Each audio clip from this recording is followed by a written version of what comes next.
تو اس وقت دین کی بقا کے لیے کیا کیا جائے؟ پھر دفاعی رخ پر لوگ آ گئے۔ تو مولانا قاسم صاحب کے ذریعے سے 1864 میں دیوبند کی بنیاد پڑی۔ سر سید احمد خان بھی اللہ اس کی بخشش فرمائے، وہ بھی مسلمانوں کے ہمدرد تھے، وہ بھی چاہتے تھے مسلمان عزت پائیں، لیکن ان کی سوچ یہ تھی کہ یہ دنیاوی تعلیم حاصل کریں تو اس سے یہ آگے نکلیں گے۔ تو اس سوچ پر انہوں نے 1875 میں علی گڑھ میں اسکول کی بنیاد رکھی۔ یہ دونوں حضرات مولانا مملوک علی کے شاگرد ہیں دلی میں۔ 1880 میں مولانا الیاس صاحب پیدا ہوئے۔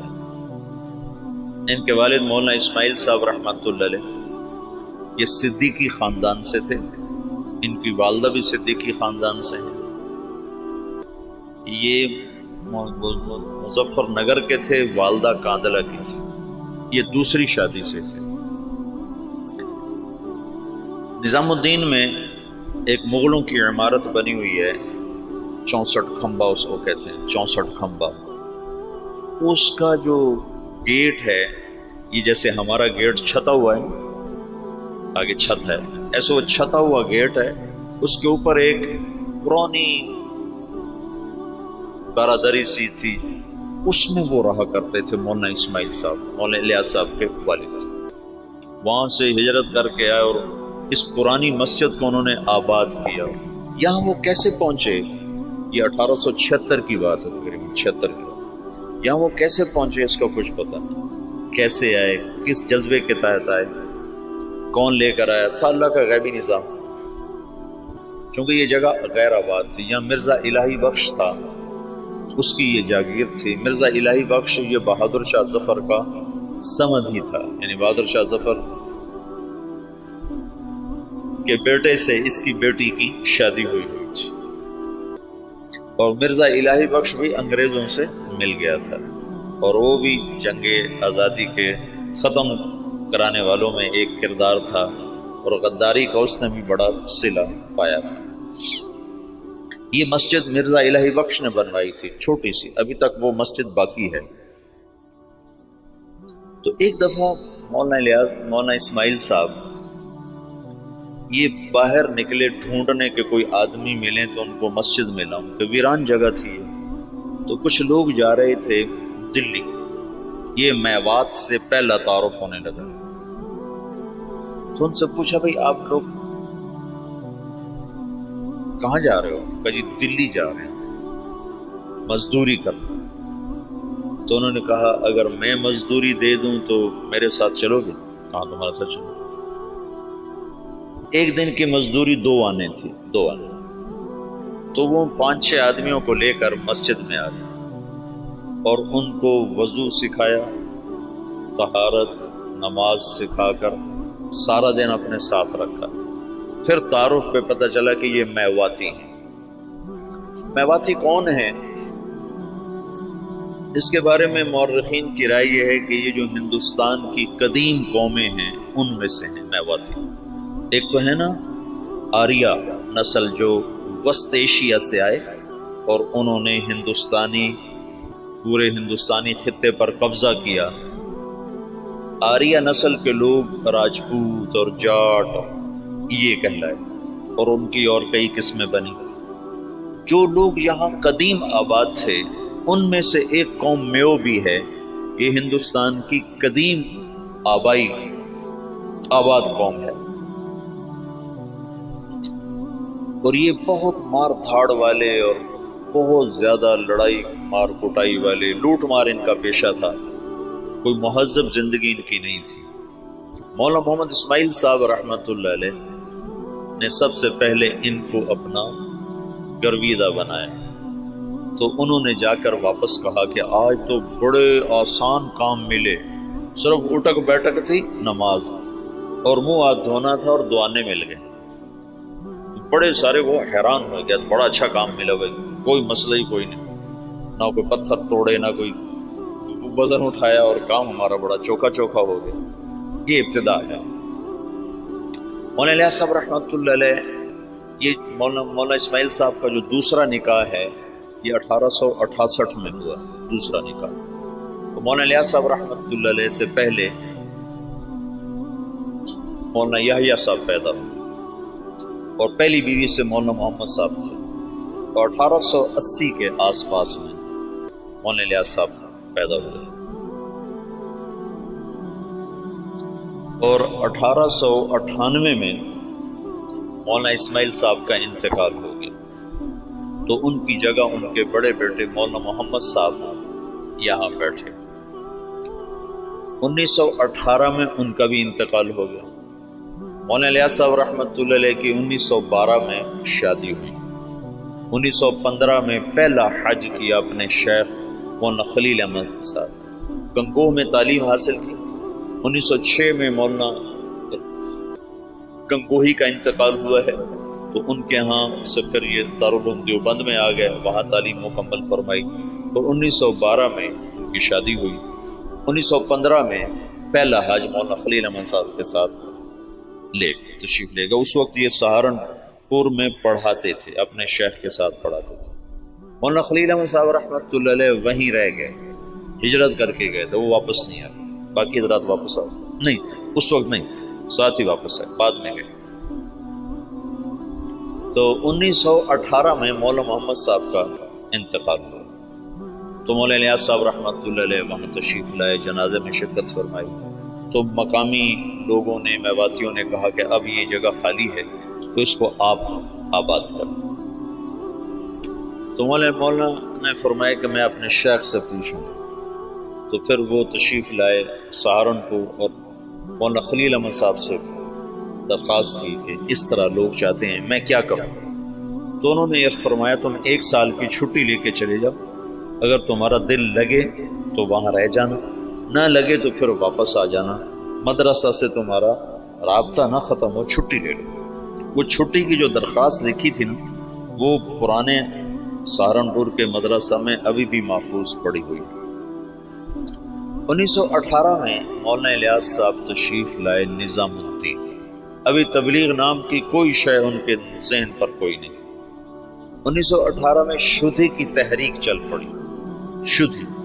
شدھی کیا تھی کہ ہندوؤں نے یہ تحریک چلائی کہ مسلمانوں کو ہندو بناؤ، اور بنیاد انہوں نے یہ اٹھائی کہ مسلمان تو باہر سے آئے، ہم تم ایک قوم ہیں، اوپر جا کر ہم سب کے رشتے ایک ہیں۔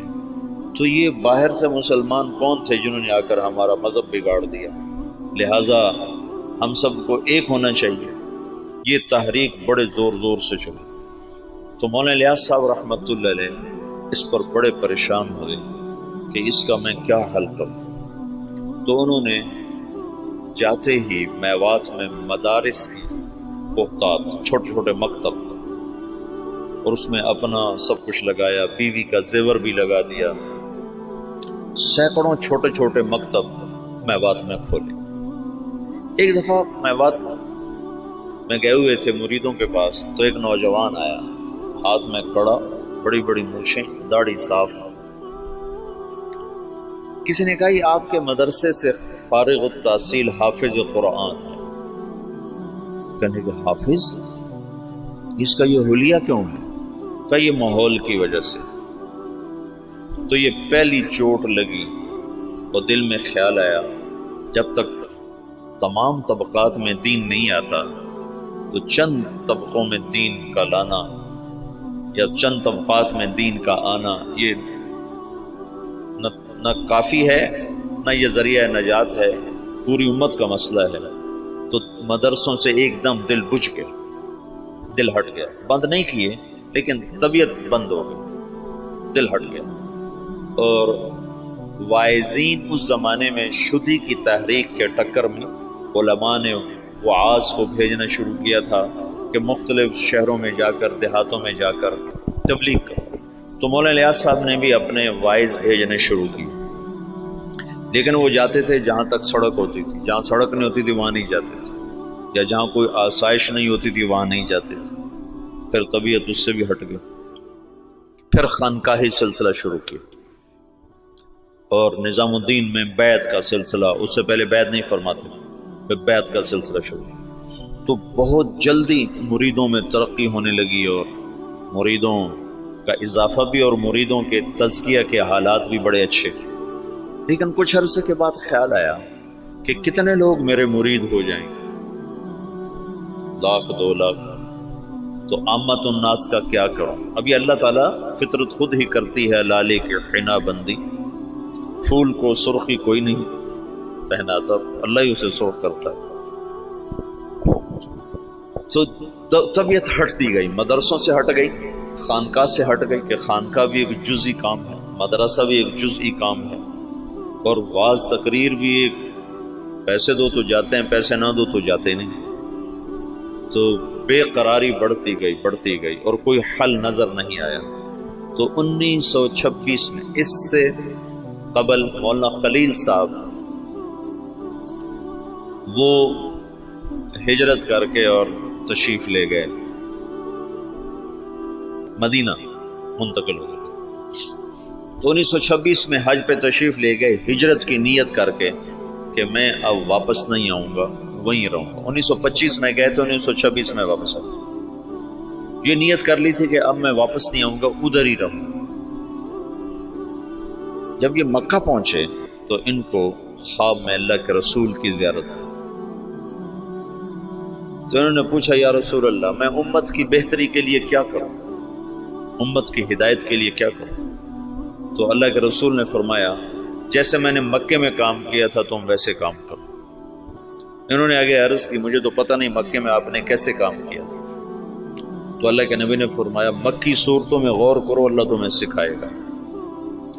یہ مکہ میں ہے۔ پھر مدینہ پہنچے تو وہاں پھر اللہ کے رسول کی زیارت ہوئی، تو آپ نے ارشاد فرمایا اللہ تم سے کام لے گا، تم واپس جاؤ، واپس اور میرے پاس آؤ۔ تو انہوں نے مولانا خلیل احمد صاحب سے یہ خواب ذکر کیا، وہ وہیں منتقل ہو گئے تھے۔ انہوں نے حضرت مدنی رحمت اللہ علیہ کو، مدنی کیوں کہتے ہیں، حسین احمد مدنی، یہ اپنے والد، ان کے والد اپنے پورے خاندان سمیت مدینہ ہجرت کر گئے تھے، پھر ان کا سارا خاندان مدینے میں آباد رہا، یہ بھی مدینہ میں رہے، پھر ہندوستان کے حالات کو دیکھ کر دوبارہ واپس آ گئے تھے اور یہ کہا تھا کہ میں مسلمانوں کو تنہا نہیں چھوڑ سکتا، میں مدینے میں رہوں اور مسلمان مشقت میں ہوں۔ تو مدینے کا قیام قربان کیا تھا اور واپس تشریف لے آئے ہندوستان، یہاں اللہ نے ان سے بہت بڑا کام لیا، تو اس لیے ان کو مدنی کہتے ہیں۔ تو ان کے بھائی تھے سید احمد، وہ وہاں پہلے انہوں نے اتنا فقر دیکھا کہ حضرت مدنی فرماتے ہیں میرے والد سبزی منڈی جاتے تھے شام کو، تو جو سبزی وہاں گلی ہوئی سڑی ہوئی لوگ پھینک کے چلے جاتے تھے نا، وہ اٹھا کے لاتے تھے، پھر اس کو صاف کر کے خالی ابال کے ہم کھاتے تھے کہ اس میں نمک مرچ ڈالنے کا بھی سکت نہیں تھی، اس طرح شروع کے دن تھے۔ لیکن سید احمد کو اللہ نے صلاحیتیں دیں، انہوں نے شاہ عبدالعزیز سے پتہ نہیں کیسے تعلق بنایا، وہ الگ داستان۔ ان کے بیٹے سید حبیب نے اس سے بھی آگے، اب ان کی نسل وہاں اربوں پتی، بڑے بڑے ان کے محل ہیں، یہ تمہارے حسنین کو 4 گنا کریں تو تب ان کا محل بنتا ہے، اس سے بھی 4 گنا بڑی 4 دیواری ہے جس میں وہ رہ رہے ہیں، بہت کے قریب ان کے محلات ہیں۔ تو انہوں نے سید احمد سے ذکر کیا، تو انہوں نے جو مسجد نبوی کے اس وقت منتظم تھے ناظم اعلیٰ، ان سے ذکر کیا، تو انہوں نے عشاء کے بعد جب مسجد بند کر دی تو مولانا الیاس صاحب کو بلا کر جالی کا دروازہ کھول کے اندر بھیج دی، تو اندر جالی اور روزے کے درمیان کوئی چاروں طرف دیوار ہے، دروازہ کوئی نہیں، یہ نور الدین زنگی نے اس کو چاروں طرف سے بند کروایا تھا اور نیچے سیسا پگھلا کے ڈالا تھا۔ جب وہ کچھ لوگ آ کر لاش نکالنے کا منصوبہ لے کر آئے تھے، 3 راتیں وہاں سوئے، 3 راتوں میں سارے کام کی یہ تو خود تو عقل سے تو آ نہیں سکتا، سارے کام کو سکھایا گیا، بتایا گیا، اور پھر یہ کہا گیا ہندوستان جاؤ اور جا کر عوام الناس میں کام کرو، علماء میں نہیں، ورنہ وہ مخالفت کریں گے، تو پھر یہ وہاں سے واپس تشریف لائے، 1926 میں پہنچے ہیں، اور پہلے علماء کو جمع کیا اور ان کے سامنے یہ بات رکھی کہ میں یوں کام کرنا چاہتا ہوں، تو کسی ایک نے بھی موافقت نہیں کی سوائے مولانا مدنی صاحب اور مفتی کفایت اللہ صاحب رحمۃ اللہ علیہ۔ ان دو حضرات نے بات کو لیا اور سمجھا اور کہا کہ ہاں یہ تو دعوت والا کام ہے، لیکن یہ کرے گا کون؟ کہا یہ تو اللہ کرے گا، میرے ذمہ جہد ہے۔ پھر وہ بندہ فنا فی تبلیغ ہو گیا اور دیوانگی چھا گئی، دیوانگی۔ ایک دفعہ بیان کر رہے تھے، گرمیوں کے دن تھے، صحن میں 11 بج گئے، 11 فجر کے بعد شروع ہوئے، گرمیوں میں 11 بجے، تو ایک مواتی کھڑا کر کے لگا بھائی نام دے دو ورنہ یہ مر جائے گا، بیچارہ مر جائے گا، نام دے دو۔ ایسی دیوانگی چھا گئی تھی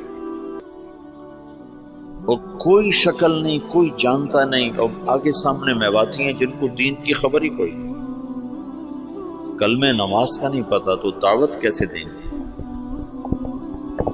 10 برس کی محنت کے بعد ایک جماعت چلے کی تیار، 10 سال کے بعد، تو ان کو ہدایات دی، پھر ان کو روانہ کرتے کرتے 5 میل ان کے ساتھ پیدل چلتے گئے، پیدل چلتے۔ مولانا سعید خان صاحب سے یہ بات میں نے بہت دفعہ سنی، جب ان کو رخصت کرنے لگے تو کہنے لگے کہاں جا رہے ہو؟ ان کا جی دلی جا رہے ہیں۔ کہنے لگے نہیں، لندن پہ چوٹ پڑ گئی، امریکہ پہ چوٹ پڑ گئی، ساری دنیا میں ہدایت کا فیصلہ ہو گیا۔ ایک دفعہ عبدالعال صاحب تشریف فرما تھے، کہنے لگے ہم 5-6 آدمی بیٹھے ہوتے تھے مولانا الیاس صاحب کے آگے، 6-7، اور وہ ہم سے کہتے کہ بھائی ساری دنیا میں جماعتیں بھیجنی ہیں، مشورہ دو کیا کیا جائے۔ تو ہمیں خیال آتا کہ مولانا صاحب بیچارے کتنے پاگل دیوانے ہیں، اور شیخ چلی کی باتیں کرتے ہیں کہ ہم 6-7 آدمی بیٹھے ہیں اور ہمیں کہہ رہے ہیں کہ ساری دنیا میں جماعتیں بھیجنی، مجھے مشورہ دو ہمیں کیا کرنا چاہیے۔ یعنی اللہ تعالیٰ نے اپنی قدرت سے ظاہر کر کے دکھا دیا کہ کیسے سارے عالم میں ہم خود پھر رہے ہیں، ساری دنیا سے جماعتیں ہمارے پاس آ رہی ہیں، ہم سے ساری دنیا میں لوگ جا رہے ہیں۔ تو 1926 سے لے کر 1944 نوح میوات میں پہلی بستی ہے جہاں پہلا اجتماع ہوا۔ اس وقت اجتماع نہیں کہتے تھے، جلسہ کہتے تھے، جلسہ، پہلا جلسہ۔ اور سگا بیٹا محمد یوسف اکلوتا سخت مخالف، وہ کہیں یہ کیا پاگلوں کا کام شروع کر، ان کا ذہن ذوق سارا تعلیمی تصنیفی۔ 21 سال کی عمر میں طحاوی کی شرح لکھی، جو حدیث کی مشکل ترین کتاب ہے طحاوی، اس کی شرح 21 برس کی عمر میں لکھی۔ اور حیات الصحابہ جیسی کتاب تو ساری دنیا کے علماء تسلیم کر گئے کہ سیرت میں یہ وہ شخص بدیع تھا، بدیع سیرت میں، کہ سیرت کے عنوان پر آج تک کسی نے ایسی کتاب نہیں لکھی۔ سیرت کا عنوان ہوتا تھا زید بن ثابت، نیچے اس کی سیرت اور حالات، عمر بن خطاب، نیچے ان کی سیرت، حالات، واقعات اور ان کے فضائل اور مناقب۔ یہی 14 صدی میں تمام مصنفین کا طرز رہا ہے۔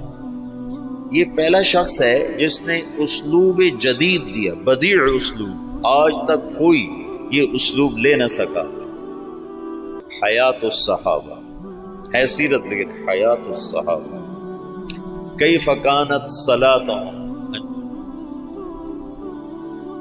کیف کان علمهم، کیف کان جہادهم، اس کے نیچے کئی صحابہ کے واقعات۔ یہ ایک کو عنوان بنا کے نہیں، عنوان صفت کا اور نیچے واقعات مختلف تھا شخصیات کے۔ یہ پہلی دفعہ ہوا تصنیف و تالیف کی تاریخ میں۔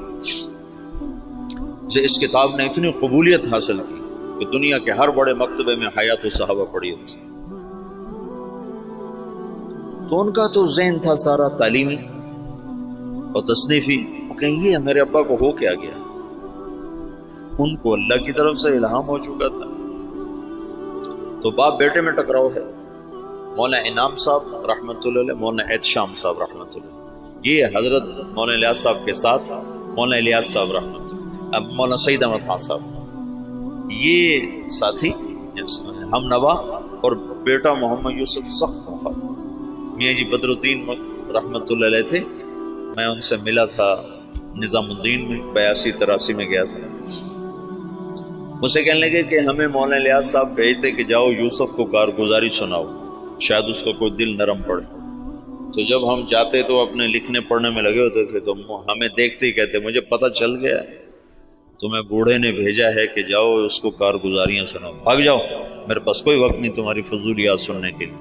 کہ ہمیں بھگا دیتا تھا مولوی سے، کہتا تھا مجھے پتہ ہے تمہیں بڈھے نے بھیجا ہے کہ جاؤ اسے کہانیاں سناؤ، میں نہیں آتا تمہاری کہانی. بیٹا ایسے مخالف تھا. اور علماء عوام خواص بھول چکے تھے کہ دعوت فرض منصبی ہے. وَكَذَلِكَ جَعَلْنَاكُمْ أُمَّةً وَسَطًا لِتَكُونُوا شُهَدَاءَ عَلَى النَّاسِ. تو شہداء اللہ الناس کا فریضہ پوری امت کے ذمے ہے اور سارا عالم ہمارے ذمے. میاں جی بدر الدین، یہی بدر الدین بتاتے ہیں، میں بیان کر رہا تھا تو سامنے کچھ لوگ بیٹھے تھے 10 12 15، تو پیچھے سے مولانا الیاس صاحب آ گئے. کہنے لگے بدر الدین اب کن میں بیان کر رہے ہو، کن کو سنا رہے ہو، کن کو سنا رہے ہو؟ کہا جی ان کو سنا رہا ہوں. اور سامنے بیٹھے ان کو سنو، اے تیرا بھلا ہو جائے. اونٹ کی نیت کر. اونٹ، اونٹ میواتی زبان میں آخری کنارے کو کہتے ہیں. آخری کنارے کہ دنیا کے آخری کنارے کی نیت کر کہ میں یہ بات دنیا کے آخری انسان تک کو سنا رہا ہوں. ایسے وہ نیت کرواتے تھے. اپنی زندگی میں 2 کمرے بنائے تھے مسجد میں داخل ہو کر، جنوب کی طرف اوپر انہیں کھڑکیاں، کھلی کھلی دروازے، اور یہ فرمایا کہ یہاں غیر ملکی مہمان جب آئیں گے تو ان کو تم نے یہاں ٹھہرانا ہے. تو وہ بیچارے ان کے مرید حیران ہوتے کہ ادھر مقامی کوئی نہیں آتا تو غیر ملکی کہاں سے آئیں گے.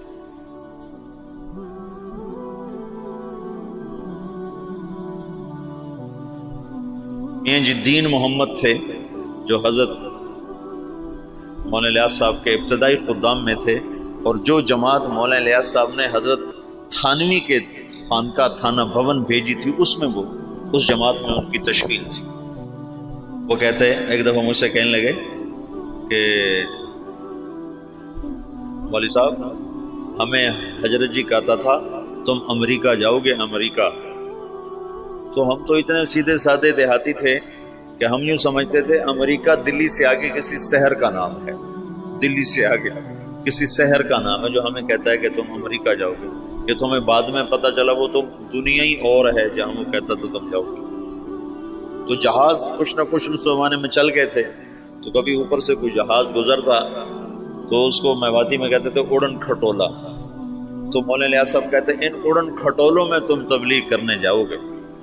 تو ہم تو گدھوں پہ سوار ہونے والے تھے. ہم کہیں مولوی الیاس ہمارا مذاق اڑاتا ہے کہ ہم تو گدھوں پہ سوار ہونے والے، ہم اڑن کھٹولوں میں کہاں بیٹھیں گے. تو اللہ نے ان کو اڑن کھٹولوں میں بٹھایا. تو ابتدائی ادھر 1926 میں 1918 میں مولانا الیاس صاحب آ کر بیٹھے ہیں نظام الدین، اور 1918 میں برطانوی فوجیں مشرق وسطیٰ میں داخل ہوئی ہیں، اور 1919 میں شام فتح ہوا ہے. فرانسیسی فوجوں نے شام کو فتح کیا اور شام کو 3 حصوں میں تقسیم کر دیا. ایک کا نام سوریہ رکھا، ایک کا نام لبنان رکھا، اور ایک کا نام اردن کر دیا، اور شام کو 3 حصوں میں تقسیم کر دیا. اور 1926 میں اسرائیل کو بنانے کا منصوبہ مکمل ہو گیا کہ اسرائیل بنایا جائے. ادھر 1926 میں دعوت کا کام چلا جس کا آخری سرا مہدی سے جا کے ملتا ہے، اور ادھر 1926 میں یہودیت کا کام چلا جس کا آخری سرا دجال کے ساتھ جا کر ملتا ہے۔ یہ آپس میں یہ تانے بانے میرے اپنے بنائے ہوئے ہیں، سنے نہیں ہیں، لیکن جو کچھ پڑھا ہے اس کے مطابق میں ایک ترتیب ذہن میں آئی کہ ادھر ہی دعوت کا کام بھی ہدایت پر ختم ہوگا۔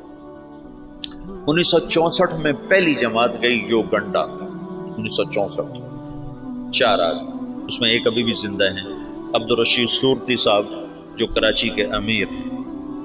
تو کہنے لگے وہاں ایک بہت بڑے شیخ تھے، ان کی ہم گئے ملاقات کے لیے، تو ان کا بہت بڑا ہال کمرہ تھا، وہ مریدوں سے بھرا ہوا اور ایسے مراقبے میں بیٹھے تھے، ایسے بالکل گردن ایسے جھکائی۔ ہم 4 آدمی کمرے میں داخل ہوئے اور یہ پہلی جماعت ہے، آج تک کوئی کسی کو پتہ ہی نہیں کہ تبلیغی جماعت پاکستان میں کوئی نہیں جانتا تھا 1964 میں، باہر کون جانتا، اور یوگنڈا۔ تو جو ہی ہم اندر داخل ہوئے تو انہیں ایک دم سر اٹھایا، کہا مرحباً بجیش المہدی، مرحباً بجیش المہدی، مرحباً بجیش المہدی، 3 دفعہ انہوں نے اس کو دہرایا اور ہمارا بڑا زبردست اکرام کیا۔ تو دعوت کی انتہا وہاں جاتی ہے اور یہودیت کی انتہا دجال تک جاتی ہے۔ یہ دونوں طاقتیں جب ٹکرائیں گی تو اللہ دجالی فتنے کو ختم فرمائے گا اور ایمان اور ایمان والوں کو اللہ تعالیٰ عزت اور بلندی عطا فرمائے گا۔ یہ دونوں ایک وقت میں شروع ہوئے۔ 1926 میں جب ان کا اقتدار مستحکم ہو گیا تو انہوں نے یہ طے کیا کہ یہودیوں کو دوبارہ لا کے آباد کیا جائے اور یہاں ایک اسرائیلی یہودی ریاست بنائی جائے۔ سیہونی تحریک جس کو کہتے ہیں، سیہون ایک پہاڑ ہے جہاں داؤد علیہ السلام عبادت کیا کرتے تھے بقول ان لوگوں کے، تو سیہون کے نام سے سیہونی تحریک نے اپنا نظام چلایا تو اسرائیل وجود میں آیا۔ اس کا آخری سرا دجال کے ساتھ ملتا ہے، لد، باب و لد جو ان کا سب سے بڑا اڈا ہے جہاں دجال قتل ہوگا۔ تو اللہ تعالیٰ نے مولانا الیاس صاحب رحمۃ اللہ علیہ سے دعوت کو اس وقت اٹھایا جب دعوت کے نام کو جاننے والے علماء بھی نہیں تھے، وہ بھی اسے اوپرا سمجھتے تھے اور ان کے ہاں بھی اس پر انکار شدید تھا، لیکن اس بندے کے گشتوں نے آہستہ آہستہ آہستہ آہستہ فضا کو ہموار کرنا شروع کیا۔ پھر مولانا الیاس صاحب نے بڑے بڑے علماء کو بلایا کہ اب آپ کے میوات کا دورہ کرو، تو انہوں نے میوات میں دیکھا زندگی کو بدلا ہوا، حالات کو پلٹا کھایا ہوا، تو کچھ اعتراف زبانوں پہ آنے لگا۔ 1944 میں جب دنیا سے جا رہے تھے تو میوات میں صرف باقی نہیں، صرف میوات میں بہت اچھی فضا کام کی پیدا ہو چکی تھی، اور کچھ دہلی شہر میں۔ عبدالعاظ صاحب مولانا الیاس صاحب کی وفات سے 6 مہینے پہلے پہنچے ہیں نظام الدین، اور اس کے بعد تبلیغ کے ہو کے رہ گئے، پھر ساری زندگی اور کوئی کام نہیں۔ مولانا الیاس صاحب کے اس وقت 6 ماہ باقی تھے، اور اس وقت وہ شدید بیمار تھے۔ جب عبدالعاظ صاحب کو پتہ چلا، یہ وہاں دلی میں نوکری کرتے تھے، ان کو پتہ چلا کہ نظام الدین میں کوئی بزرگ ہیں جو لوگوں کو نمازی بناتے ہیں۔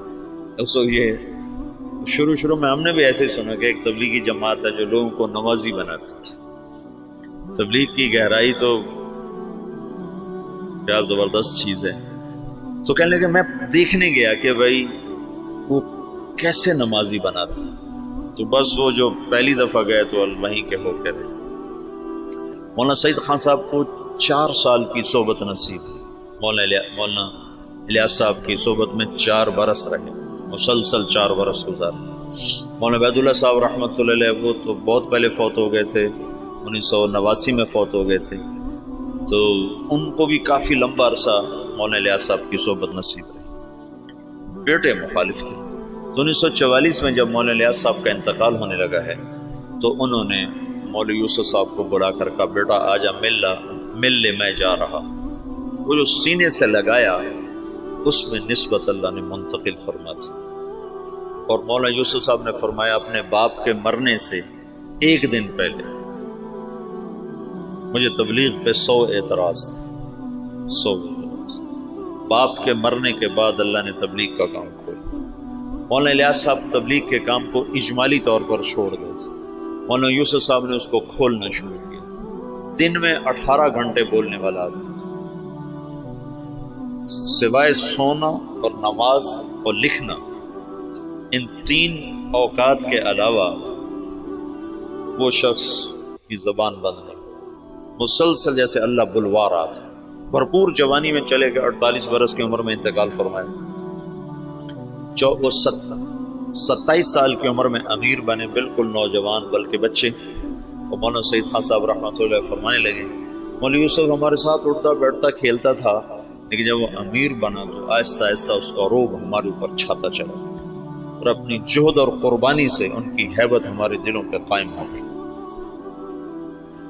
ایک دفعہ 3 گھنٹے بیان فرمائے اس حال میں کہ یہاں ایک پھوڑا تھا جس سے خون مسلسل رس رہا تھا، تو ایک آدمی پاس بیٹھا ہوا تھا، وہ یہاں رکھتا تھا کپڑا، جب وہ خون سے تر ہو جاتا تو وہ ہٹا لیتا، دوسرا رکھتا تھا، پھر وہ خون سے تر ہو جاتا، وہ ہٹا لیتا، پھر وہ تیسرا رکھتا تھا، اور وہ مسلسل بیان فرماتے۔ باپ والی کیفیت منتقل ہوئی تو مولانا الیاس صاحب کے یہاں پھوڑا نکل آیا، اس کو کٹ دینا تھا، کٹ دینے میں تکلیف ہونی تھی، تو مشورہ کر رہے تھے کہ اس کو کریں کیسے۔ تو مولانا الیاس صاحب کو پتہ چلا تو انہوں نے فرمایا ایسا کرو، کچھ میواتی میرے آگے بٹھا دو، پھر جو مرضی مجھ سے کر لیں۔ تو انہوں نے کچھ میواتی آگے بٹھائے، مولانا الیاس صاحب نے بیان کرنا شروع کر دیا اور ہاتھ یوں کر دیا، تو انہوں نے سارے ہاتھ کو کھرچ کھرچ کے صاف کیا، لیکن ان کا ہاتھ ایسے بھی نہیں ہوئے، وہ یوں بھی نہیں ہوئے۔ اس قدر انہماک اور فنائیت اللہ نے عطا فرما دی باپ بیٹا کو کہ اللہ نے ایک چیز کو وجود دینا تھا، ایک مدت ہوئی تھی عوام اور خواص کے ذہن سے نکل گیا تھا، اور بس صرف اسلام کو ایک ہی شکل میں دیکھتے تھے کہ حکومت آئے گی تو اسلام آئے گا، حکومت آئے گی تو اسلام آئے گا، طاقت ہاتھ میں ہوگی تو اسلام آئے گا، ورنہ اسلام آ ہی نہیں سکتا۔ اور انقلاب کا مطلب صرف حکومت کی تبدیلی کو لے لیا تھا۔ بعض الفاظ ایسے ہیں جو اپنے اصل معنی سے نکل کر مجاز میں اتنے استعمال ہوئے ہیں کہ اصل معنی ویسے ہی ختم ہو کے رہ گیا۔ ان میں سے ایک انقلاب بھی ہے۔ انقلاب تو قلب سے ہے، قلب پر الف نون لگ کر باب انفعال بنا ہے۔ انقلاب پلٹ جانا، دل کا پلٹ جانا، جب قلب سے ہے تو ادھر زیادہ جوڑ ہونا چاہیے، لیکن پھر کثرت استعمال ہوا انقلاب کا حکومت کے بدلنے پر، حالات کے انقلاب آ گیا، حکومت بدل گئی، انقلاب آ گیا، پیپل پارٹی آ گئی، انقلاب آ گیا، نون لیگ آ گئی، انقلاب آ گیا، قاف لیگ آ گئی۔ تو انقلاب جیسے برباد، وہ تو برباد ہو گیا۔ برباد، برباد کا کیا مطلب؟ برباد کا مطلب ملتا ہے جس کا نقصان ہو جائے وہ تو برباد ہو، جس کا کوئی بہت بڑا حادثہ ہو جائے وہ تو برباد ہو گیا، جس کا کاروبار بیٹھ جائے وہ تو برباد ہو گیا۔ حالانکہ برباد یہ مرکب ہے، فارسی کا لفظ ہے، مرکب ہے۔ برباد، برباد، بر الگ ہے، باد الگ ہے۔ بر کہتے ہیں اوپر اور باد کہتے ہیں ہوا کو، تو برباد کا مطلب ہے ہوا کے اوپر۔ یہ مطلب تمہیں معلوم تھا پہلے کبھی؟ یہ اپنے اصل مطلب میں کبھی استعمال ہی نہیں ہوا۔ برباد، جس کی دکان بیٹھ جائے وہ ہوا میں اڑ رہا ہوتا ہے۔ یہ تو ایک تعبیر ہے کہ جیسے پتا ٹوٹتا ہے نا، پتا ٹوٹتا ہے پھر وہ ہوا کے رحم و کرم پر ہو جاتا ہے، اس کی کوئی منزل نہیں رہ جاتی نا، ہوا کے جھونکے جدھر لے جائیں وہ ادھر کو اس کی سمت ہو جاتی ہے۔ ایسی جو کسی نقصان میں حالات کی جکڑ میں آتا ہے تو اس کو کوئی رہ نہیں جاتا، اپنے بھی آنکھیں پھیر جاتے ہیں، خون بھی سفید ہو جاتے ہیں، تو وہ ایسے ہو جاتا ہے جیسے ہوا کے دوش پر کہ کوئی اس کا پرسان حال کوئی نہیں۔ تو اس لیے برباد کو وہاں سے یہاں ڈال دیا گیا۔ تو پچھلے 200 سال سے انقلاب کا لفظ بھی صرف اور صرف حکومت کی تبدیلی پر بولا جاتا ہے، حالانکہ انقلاب اصل معنی میں تو دل کا بدل جانا ہے۔ انقلب، دل بدل گیا۔ تو پچھلے 200 سال سے یہ ذہن بن گیا ہے کہ بغیر حکومت کے نہ دین آ سکتا ہے نہ حالات سدھر سکتے ہیں۔ مولانا الیاس صاحب نے اس کو رد کر کے دکھایا کہ نہیں، دین دعوت سے آتا ہے، حکومت سے نہیں آتا، اور دعوت تمام شعبوں کو زندہ کرنے کا واحد راستہ ہے۔ نبی جب آتا ہے تو سامنے کتنے شعبے ہیں جو بگڑے ہوئے ہوتے ہیں. وہ صرف دعوت کو زندہ کرتا ہے، شعبے خود زندہ ہو جاتے ہیں. جیسے صحت کو زندہ کر دیا جائے تو جسم کے سارے شعبے خود زندہ ہو جاتے ہیں. قوت کو بحال کر دیا جائے تو جسم کے سارے شعبے خود بخود بحال ہو جاتے ہیں. قوت بحال نہ ہو تو اس کو دوڑایا جائے تو بیچارہ کیسے دوڑے گا؟ کہ یہ جو امت ہے یہ اس بیمار بوڑھے گھوڑے کی طرح ہے. اس پر اسلام کہاں سے آیا؟ اس کی جوانی کو لوٹایا جائے گا تو اس پہ اسلام آئے گا. حکومت اسلام نہیں لا سکتی، ناممکن ہے. زیادہ زیادہ نماز پہ دکانیں بند کرا دے گی تو کوئی بے وضو پڑھ لے تو پھر کیا کرو؟ میرے اپنے اسکول کا واقعہ نہیں تو میں سناتا ہوں. جب میں سینٹرو ماڈل اسکول میں تھا تو خود میں نے بے وضو نمازیں پڑھی. طالب صاحب، سردیوں کا زمانہ، وضو کیڑا کرے، اللہ اکبر. طالب صاحب کی نماز، تو وہ عشاء کی نماز ہو رہی تھی اور میرے برابر میں اس کا بستر تھا. جاوید نذیر اس لڑکے کا نام تھا. یہ مرید کے اچھے زمیندار گھر کا تھا. تو اس میرے پاس آ کر کھڑا ہوا اور اس نے آ کر 4 رکعت نماز عشاء کی نیت باندھی. 4 رکعت نماز عشاء واسطے طالب حسین دے، اللہ اکبر.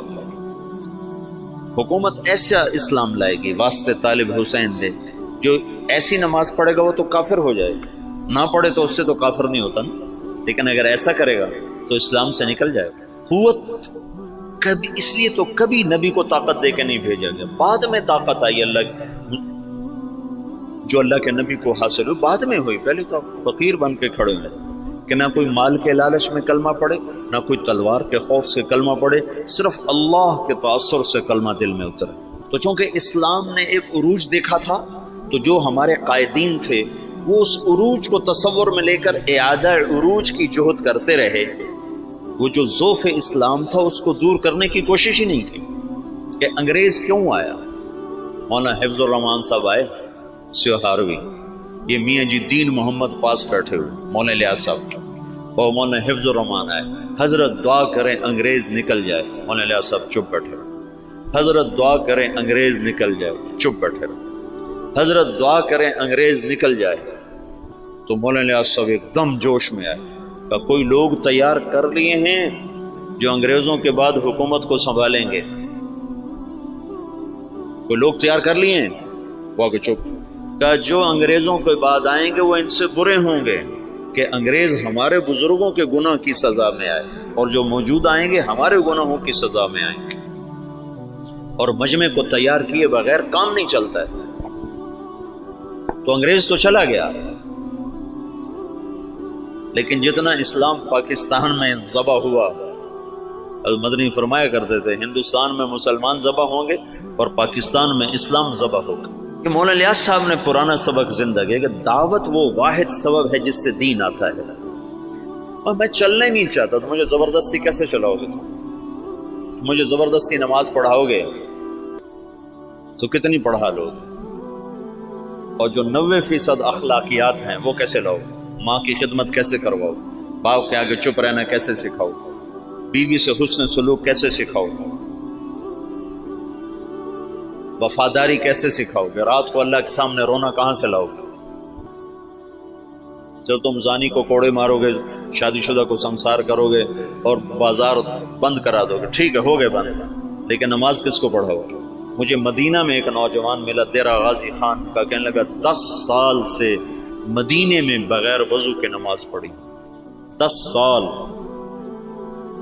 کہیے تو میں نے تمہاری کیسٹیں سنی تو مجھے ہدایت ملی ہے، تو میری بخشش ہو جائے گی؟ میری بخشش ہو جائے گی؟ تو 10 سال مدینے میں بغیر وضو کے نماز پڑھی.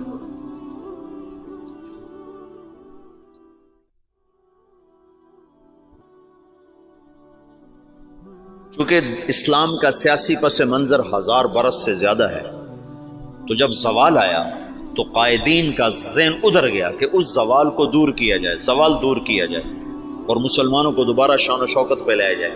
لیکن اس زوال جس وجہ سے آیا تھا اسے دور کرنے کی کوشش کیے بغیر زوال کیسے دور ہوگا؟ جب 95% لوگ بے نمازی ہوں زوال کیسے دور ہو؟ جب 100% لوگ بد اخلاق ہوں، ماؤں سے بدتمیز ہوں، باپ کا گریبان پکڑیں، ترازو میں ناپ تول میں کمی کریں، خود جوے کے اڈے چلائیں، زنا کے اڈے چلائیں، نشے کے اڈے چلائیں، تو ان میں